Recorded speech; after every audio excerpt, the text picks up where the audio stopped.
Burroughs. اور school کون سا ہے؟ YMCA. اور رائٹ. اور آپ کا وقت شروع ہوتا ہے بیٹا اب. جو ہو ذوق یقین پیدا تو کٹ جاتی ہے زنجیریں.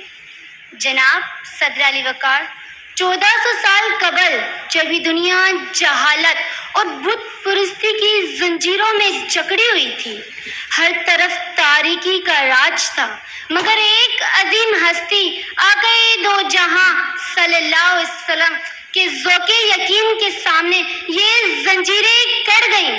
کلمہ طیبہ کے بعد یہ ذوق یقینی تو ہے جو ہر مسلمان کے لیے سب سے بڑا اثاثہ ہے.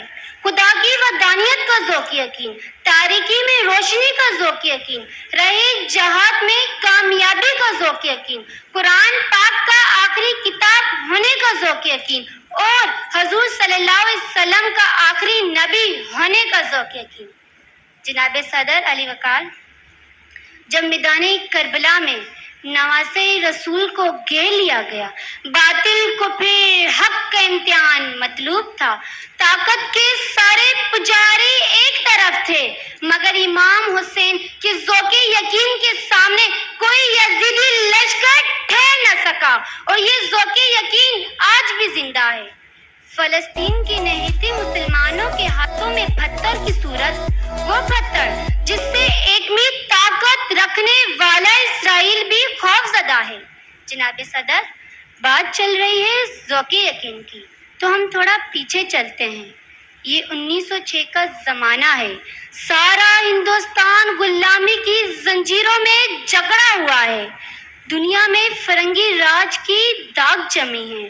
ایسے میں علی گڑھ مسلم یونیورسٹی کے طلباء ایک آزاد مسلم ریاست قائم کرنے کا نعرہ مستانہ بلند کرتے ہیں. کس نے سوچا تھا یہ نعرہ مستانہ، یہ ذوق یقین دنیا کی سب سے بڑی مسلم ریاست قائم کر دے گی. جناب صدر، اگر ہم بات کریں مظلوم کشمیریوں کی، تو یہ ذوق یقینی تو ہیں جو 75 سال گزرنے کے باوجود شعلہ زادی کو بجھنے نہیں دے رہا. یہ ذوق یقینی تو ہے جو ان کا دشمن ان کو مار دینے کے باوجود ان کا ذوق یقین ختم کرنے میں ناکام ہو گیا. اور یہ ہمارا ذوق یقینی تو ہے جس سے ہمارے سارے دشمن خوف زدہ ہیں. شکریہ. کیا بات ہے، کیا بات ہے، کیا بات ہے.